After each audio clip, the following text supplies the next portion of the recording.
सबसे प्यार से चलना सीखो जी। दुनिया में सबसे प्यार से चलना सीखो जी। प्रेम की बोली बोलो, प्रेम की बोली बोलो, प्रेम से रहना सीखो जी। दुनिया में सबसे प्यार से चलना सीखो जी। दुनिया में सबसे प्यार से चलना सीखो जी।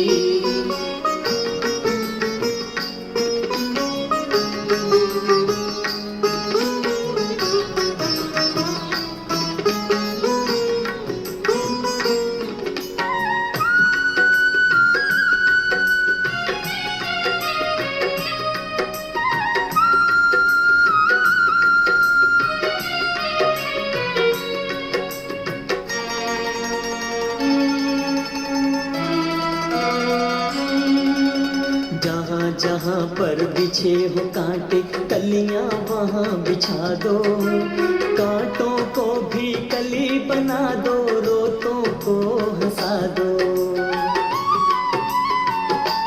हो जहाँ जहाँ पर बिछे हो कांटे कलियां वहाँ बिछा दो, कांटों को भी कली बना दो, रोतों को हंसा दो। गम का प्याला पीकर हो, गम का प्याला पीकर प्यास बुझाना सीखो जी। दुनिया में सबसे प्यार से चलना सीखो जी। दुनिया में सबसे प्यार से चलना सीखो जी।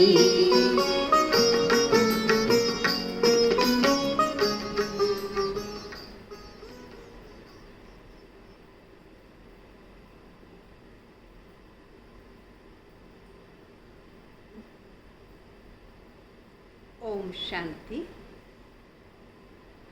आज 10 अगस्त 2021 के बाप दादा के मधुर महावाक्य सुनेंगे।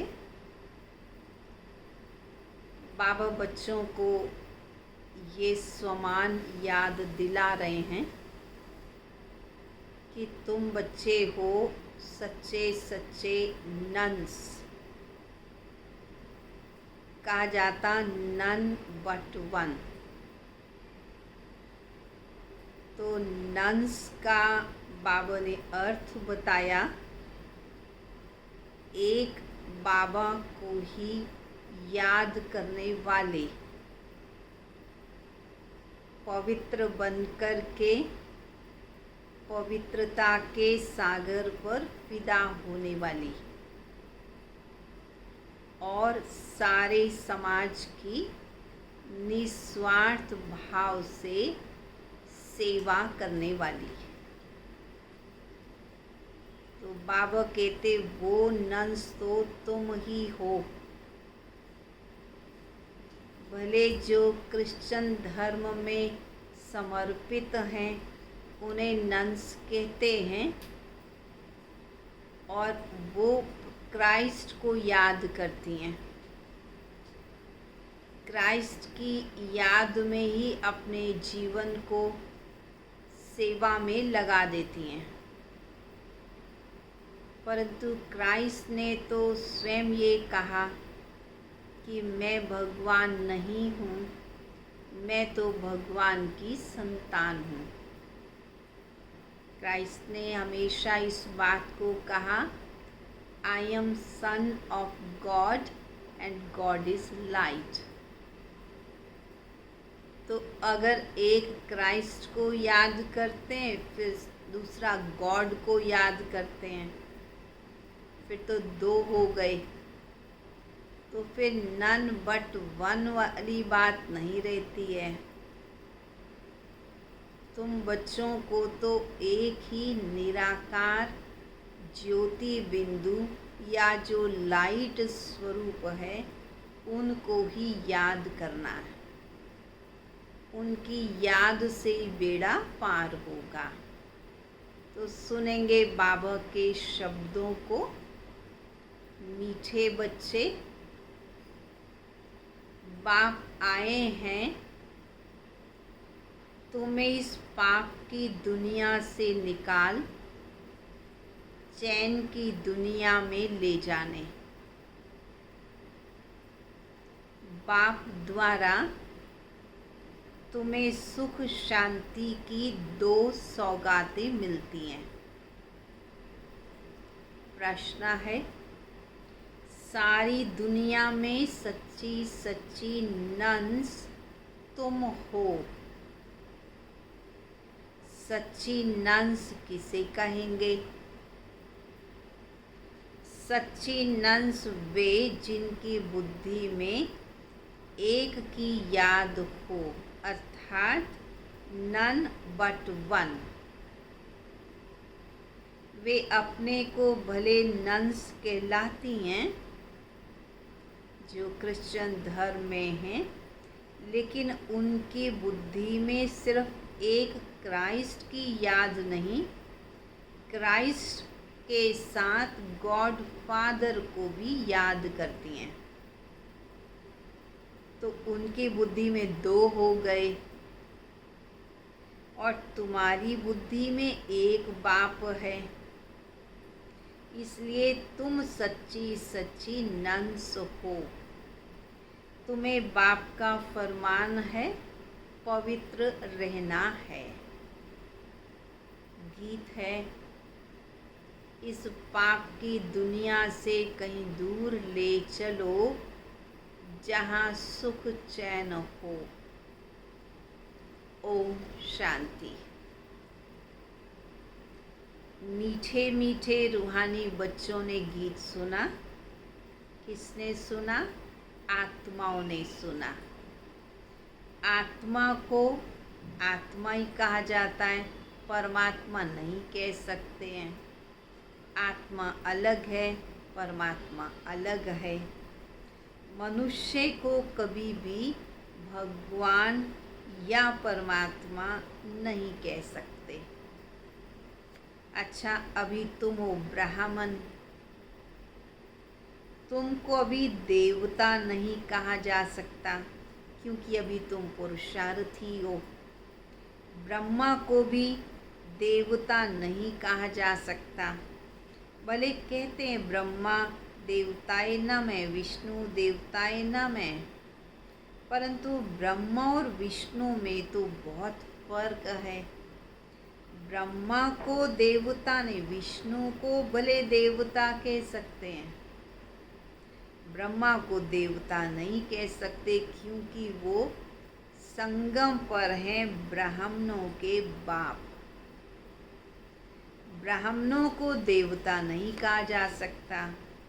अब ये बातें कोई मनुष्य को तो समझा ही नहीं सकता, भगवान ही समझाते हैं। अभी तुम बच्चे समझते हो क्या? रूहानी बाप हम बच्चों को पढ़ा रहे हैं। ये तुम बच्चों को ये समझ मिली है, इसलिए स्मृति भी रहती है कि भगवान हमारा सुप्रीम टीचर है। तुम्हें अपने को आत्मा समझना है। अहम आत्मा ये शरीर लेती हैं। अहम आत्मा ने 84 जन्म लिए। जैसे जैसे कर्म करते वैसा फल पाते, वैसा शरीर मिलता है। शरीर से आत्मा अलग हो जाती है तो फिर शरीर से प्यार नहीं रहता है। आत्मा शरीर से अलग हो गई तो शरीर को जला दिया जाता है, फिर शरीर से प्यार नहीं रहता है। आत्मा में भी प्यार तब है जबकि आत्मा शरीर में है। दोनों का कनेक्शन है। जैसे पितरों को मनुष्य बुलाते हैं, गए हुए आत्माओं को पूर्वजों के रूप में, पितरों के रूप में बुलाते हैं। शरीर तो उनका खत्म हो गया, फिर भी उनकी आत्मा को याद करते हैं। इसलिए ब्राह्मण में आत्मा को बुलाते हैं, आत्मा का आवाहन करते हैं। कहते फलाने की आत्मा आओ, ये भोजन आकर खाओ। माना आत्मा में मोह रहता है। शरीर तो अपने हाथों से वो जला देते हैं, फिर आत्मा को हर वर्ष बुलाते हैं। परंतु पहले शरीर में मोह था। जब शरीर दिखाई दे रहा था तब तक शरीर में मोह था, और अब पता लग गया वो शरीर तो जल गया, तो अब आत्मा में मोह रह जाता है। आत्मा को हर वर्ष याद करते हैं। ऐसे नहीं समझते कि हम आत्मा को बुलाते हैं या आत्मा ही सब कुछ करती है। आत्मा में अच्छे व बुरे संस्कार रहते हैं। पहले पहले है देह अभिमान, और उसके बाद फिर और विकार आ जाते हैं। सबको मिलाकर कह देते हैं विकारी दुनिया। जिसमें विकार नहीं है उनको कहते हैं निर्विकारी। तो निर्विकारी है देवताएं। ये तो समझते हो। क्या समझते हो तुम बच्चे? बरोबर। भारत में जब देवी देवता थे तो उनमें देवी गुण थे। इन लक्ष्मी नारायण का ही देवी देवता धर्म था। जैसे क्रिश्चियन धर्म में मेल या फीमेल सब क्रिश्चियन कहलाते हैं, ऐसे जिनमें भी गुण हैं उन्हें देवी या देवता कहा जाता है। राजा रानी प्रजा सब देवी देवता धर्म के होते हैं। ये बहुत ऊंच सुख देने वाला धर्म है। बच्चों ने गीत में सुना, आत्मा ने कहा बाबा ऐसी जगह ले चलो जहाँ सुख चैन हो। वह तो सुखधाम या शांति धाम। यहाँ तो बड़े बेचैन हैं। सतयुग में बेचैनी होती नहीं। आत्मा जानती है बाबा बिगर कोई चैन की दुनिया में ले नहीं जा सकता। बाप कहते मुक्ति और जीवन मुक्ति, ये दो सौगातें मैं कल्प कल्प लाता हूँ और बच्चों को देता हूँ। परंतु तुम बच्चे फिर भूल जाते हो। ड्रामा में भूलना ये भी पार्ट है। सब भूल जाएं तब तो मैं आऊँ, फिर तुम्हें याद दिलाऊं। अभी तुम ब्राह्मण बने हो, तुमको निश्चय है कि हमने 84 जन्म लिए हैं।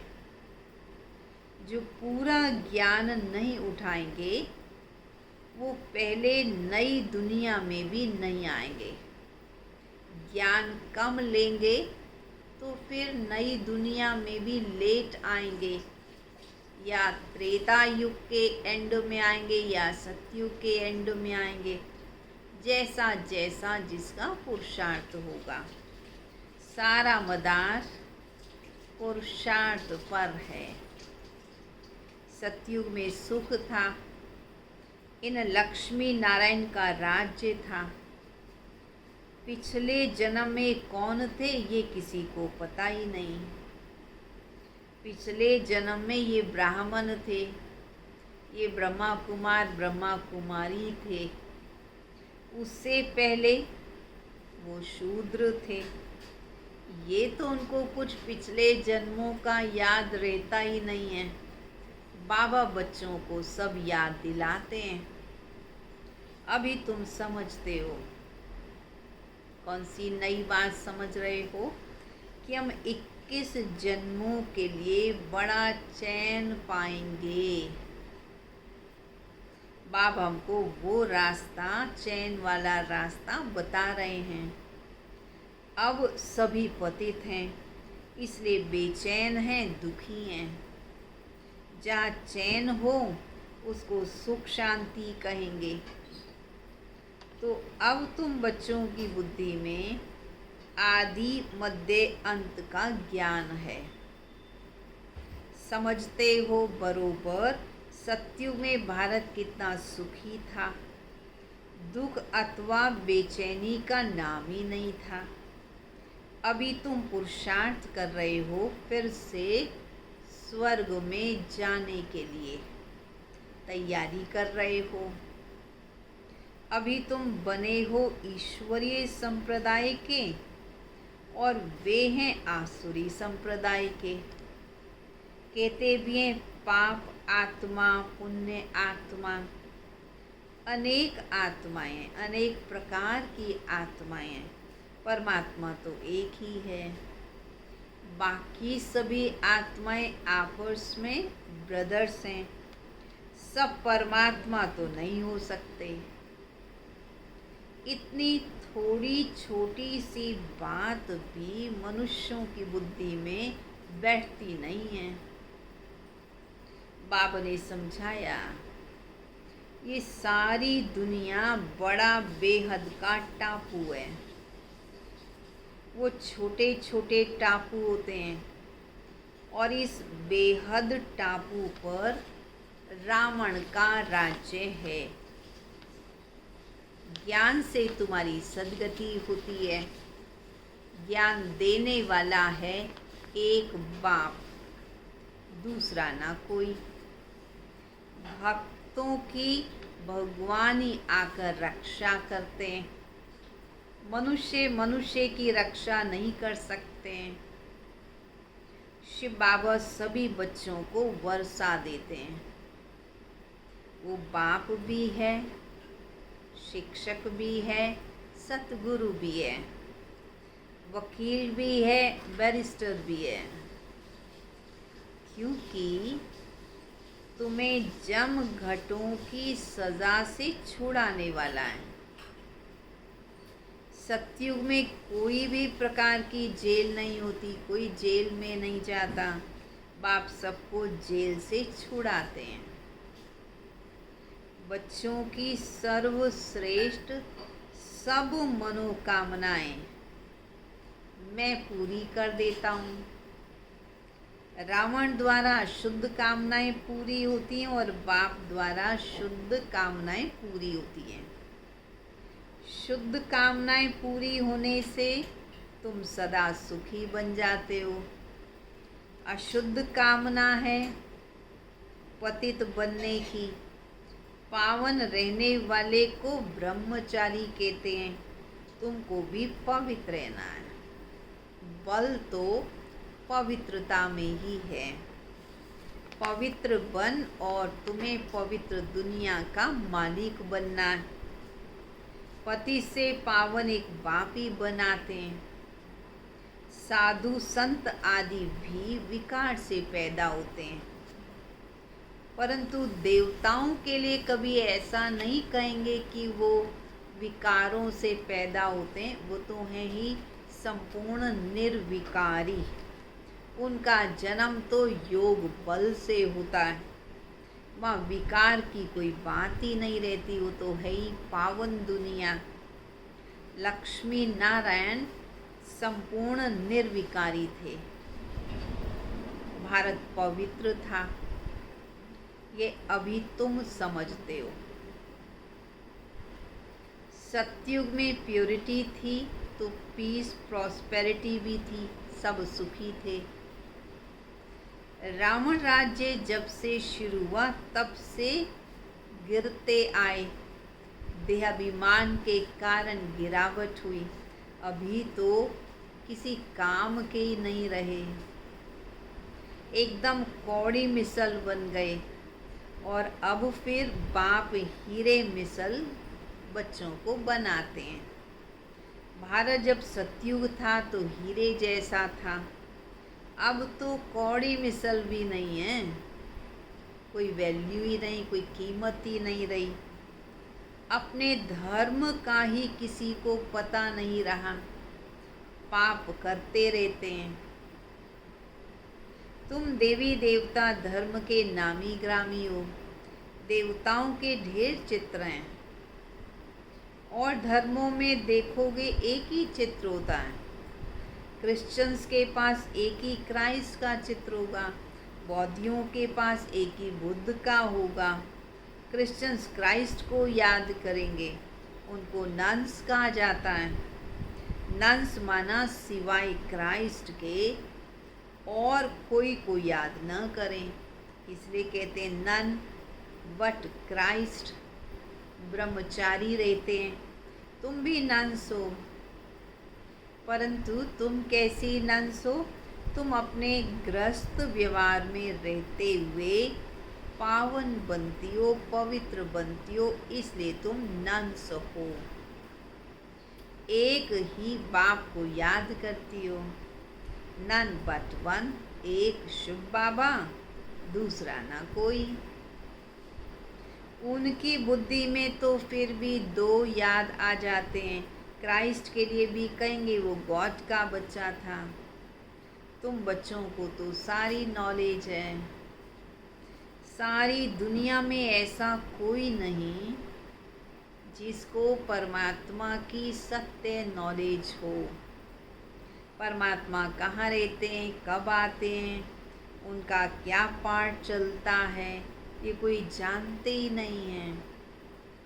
और बाबा कहते तुम बच्चे जानते हो तो तुमने बाप द्वारा ही बाप को जाना है, तब तुम औरों को भी बाबा का परिचय देते हो।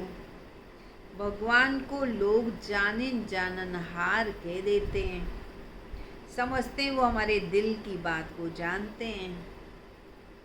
बाप कहते मैं नहीं जानता हूँ, भले बाबा जानते हो। तो बाबा कहते मुझे क्या पड़ी है जो हर एक की दिल को बैठ कर के मैं चेक करूं कि क्या चल रहा है तुम्हारे अंदर।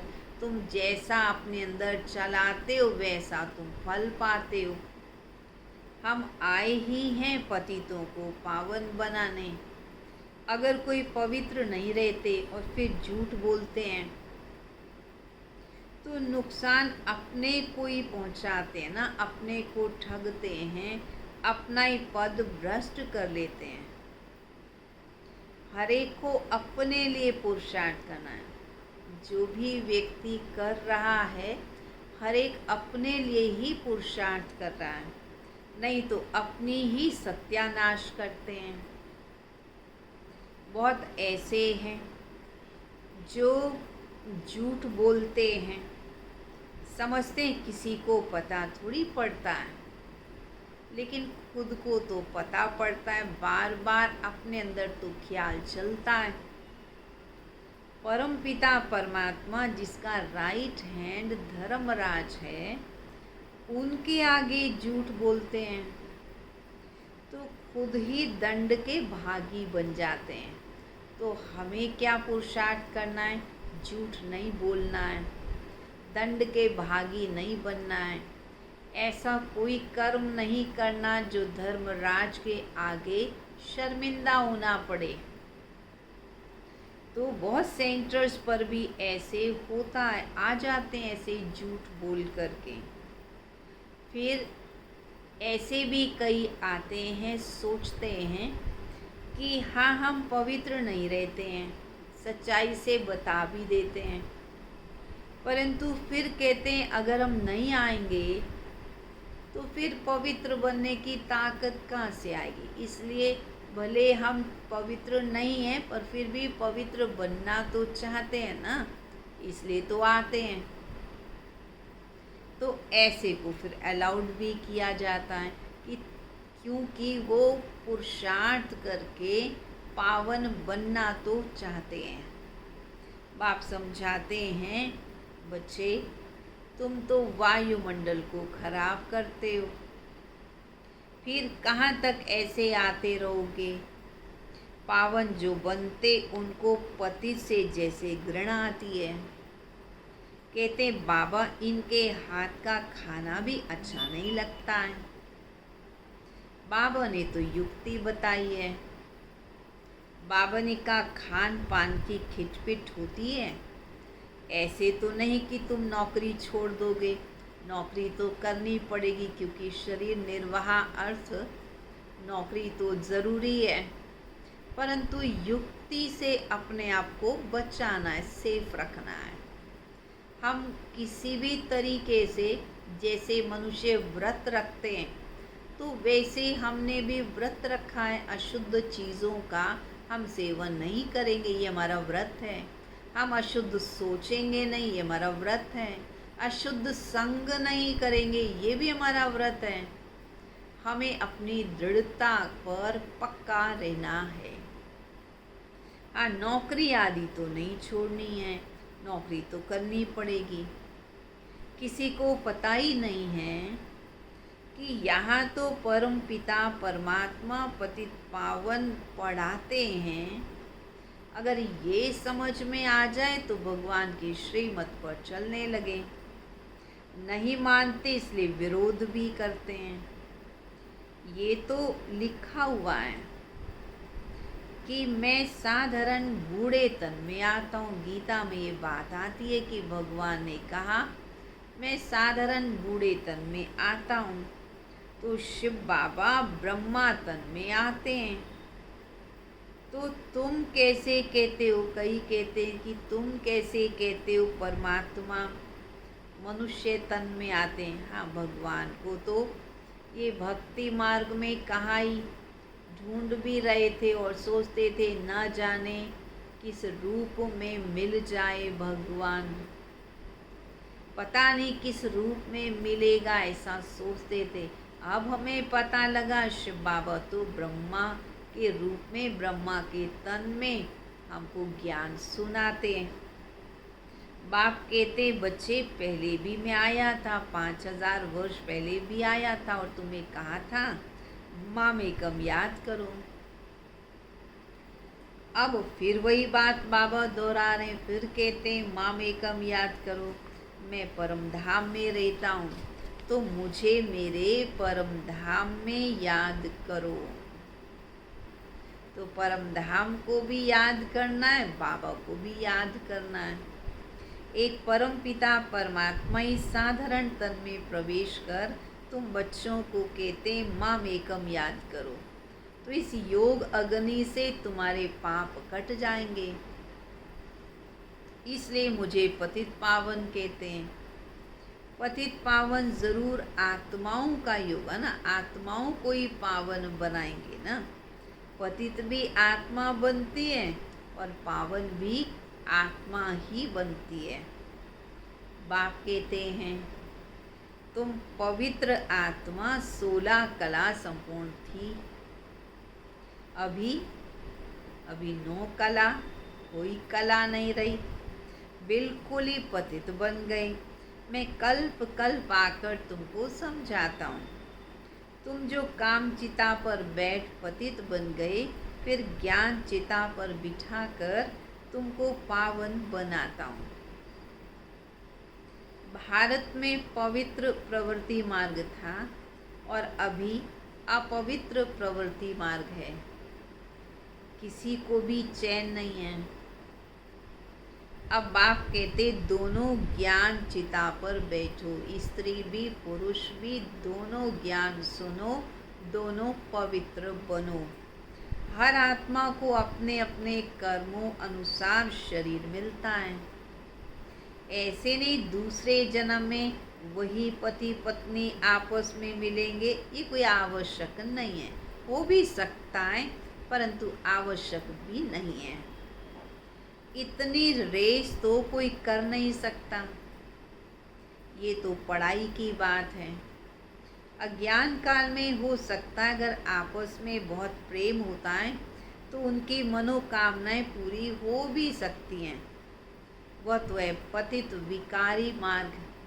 पति के पीछे पत्नी चिता पर भी बैठ जाती थी, दूसरे जन्म में जाकर उसी पति से मिलती थी, परंतु दूसरे जन्म में पता थोड़ी पड़ेगा, या थोड़ी रहेगा कि हम पिछले जन्म में भी इसी संबंध में थे। तुम भी बाबा के साथ ज्ञान चिता पर चढ़ते हो। ये छीछी शरीर छोड़ चले जाएंगे बाबा के पास। तुमको ये अभी मालूम है, उनको तो ये नहीं रहता कि हम पिछले जन्म में ऐसे साथी बने थे। तुमको भी बाद में वहाँ ये बातें याद नहीं रहेंगी। जब सत्युग पहुँच जाएंगे तो तुम्हें भी ये बातें याद नहीं रहेंगी। अभी तुम्हारी बुद्धि में एम ऑब्जेक्ट है। क्या एम ऑब्जेक्ट है? कि हमें मनुष्य से देवी देवता बनना है, बाबा मम्मा लक्ष्मी नारायण बनेंगे। तो तुम बच्चे भी पुरुषार्थ कर देवी देवता बनोगे। विष्णु है देवता। प्रजापिता ब्रह्मा को देवता नहीं कह सकते, ब्रह्मा सो देवता बनते हैं। ब्रह्मा सो विष्णु, विष्णु सो ब्रह्मा कैसे बनते हैं ये अभी तुमने समझ लिया है। इस 84 जन्मों के राज को तुमने समझा है, अभी तुम जानते हो। चैन सिर्फ स्वर्ग में ही होता है। कोई मरते तो कहते स्वर्ग गया, अर्थात चैन में गया। बेचैनी में पतित रहते हैं। बाप फिर भी कहते हैं अपने को आत्मा समझ, बाप को याद करो तो विकर्म विनाश होंगे। बाकी है डिटेल में समझने की बातें। बाप नॉलेजफुल, तो तुमको भी अपने जैसा नॉलेजफुल बनाते हैं। बाप की याद से तुम सतो प्रधान बन जाते हो। यह है आत्माओं की रेस। जो ज़्यादा याद करेंगे वो जल्दी देवता बनेंगे। यह है योग और पढ़ाई की रेस। तो हम सभी की अभी रेस चल रही है। तो रेस में पीछे वाले भी आगे जा सकते हैं, आगे वाले भी आगे जा सकते हैं, पर आगे वाले पीछे भी जा सकते हैं। जैसा जिसका पुरुषार्थ, जितना अटेंशन पुरुषार्थ पर, उस हिसाब से लास्ट सो फास्ट और फास्ट सो फर्स्ट भी जा रहे हैं। तुम्हारी रेस चल रही है। स्कूल में भी रेस होती है। ढेर स्टूडेंट्स होते हैं जो रेस में भाग लेते हैं। उनमें से जो नंबर 1 निकलते हैं उनको स्कॉलरशिप मिलती है। एक ही पढ़ाई लाखों करोड़ों आत्माओं के लिए होती है।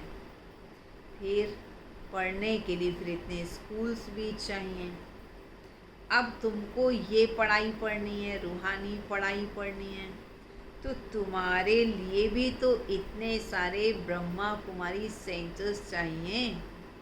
तुम सबको रास्ता बताओ, अंधों की लाठी बनो। घर घर में पैगाम पहुंचाना है, ये तुम्हारा कर्तव्य है। सबको बाबा का संदेश देना। अच्छा, मीठे मीठे सिक्किलदे बच्चों प्रति माता पिता बाप दादा का याद प्यार और गुड मॉर्निंग। रूहानी बाप की रूहानी बच्चों को नमस्ते। रूहानी बच्चों की रूहानी बाप दादा को नमस्ते नमस्ते नमस्ते। धारणा के लिए मुख्य सार। अब अशुद्ध कामनाओं का त्याग कर शुद्ध कामनाएं रखनी है। हम पावन बने, हमारी उन्नति हो, हम सेवा में अधिक से अधिक भाग ले सकें, कैसे सारे विश्व की आत्माओं को बाबा का पैगाम दें, कैसे सबके प्रति हम शुभ भावना रखें, कैसे मनसा सेवा करें, हम आगे बढ़ें, रेस हम करें, ये शुद्ध कामनाएं। बाबा कहते ये तो तुम भले रखो।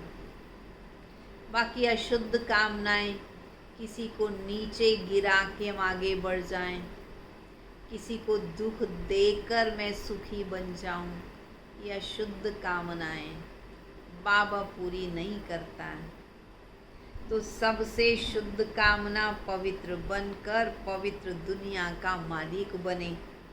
कोई भी भूल को छिपाकर अपने आप को ठगना नहीं है, क्योंकि अगर भूल छिपाएंगे तो अपने अंदर तो संकल्प चलता रहता है, कि हम गलत कर रहे हैं, हम अपनी भूल छिपा रहे हैं। धर्मराज बाप से सदा सच्चा रहना है। दूसरा, ज्ञान चिता पर बैठ इस पढ़ाई में रेस कर भविष्य नई दुनिया में ऊंच पद पाना है। योग अग्नि से विकर्मों के खाते को दग्ध करना है। क्या करना है? योग अग्नि से विकर्मों के खाते को खत्म करना है। वरदान,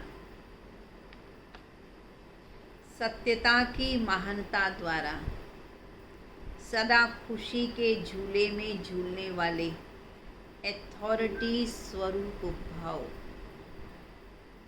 सत्यता की महानता द्वारा सदा खुशी के झूले में झूलने वाले अथॉरिटी स्वरूप भाव। सत्यता की अथॉरिटी स्वरूप बच्चों का गायन है। सच तो बिठो नच।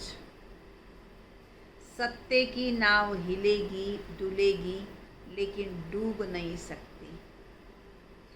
आपको भी कोई कितना भी हिलाने की कोशिश करे, लेकिन आप सत्यता की महानता से और ही खुशी के झूले में झूलते हो। वह आपको नहीं हिलाते लेकिन झूले को हिलाते हैं। यह हिलाना नहीं लेकिन झूलाना है।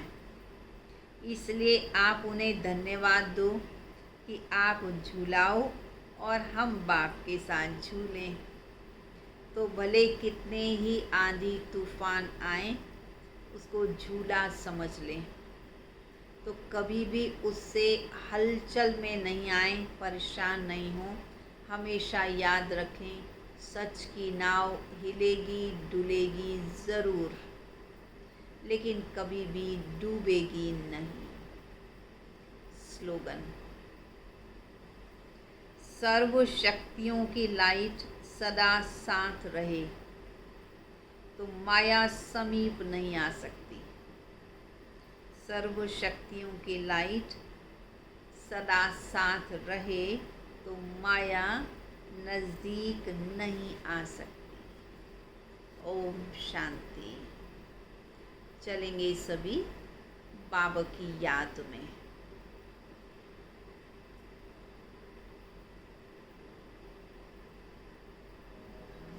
जिंदगी जब तक रहेगी, फुर्सत न मिलेगी काम से। कुछ तो समय सा निकालो, प्यार करो भगवान से।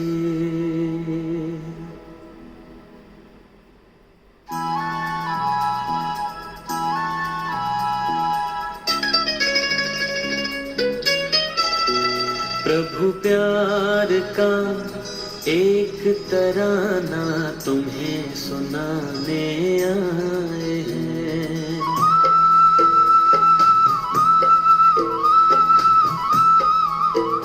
प्रभु प्यार का एक तराना तुम्हें सुनाने आए हैं।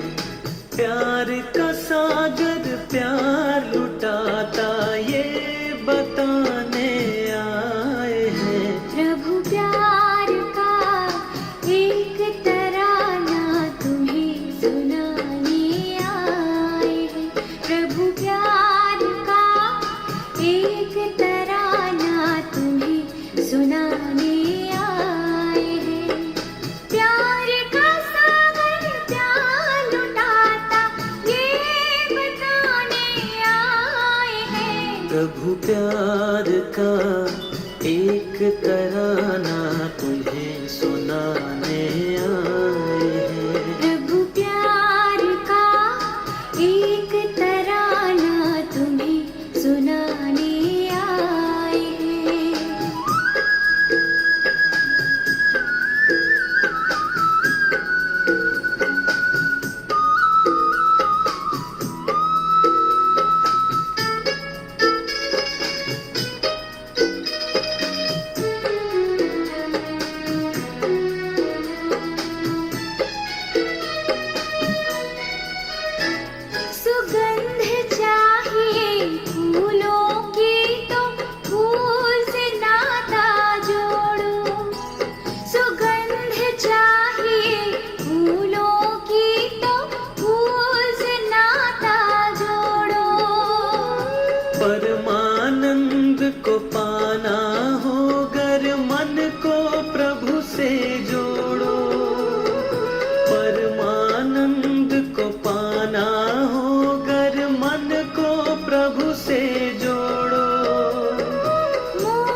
सुनाने आए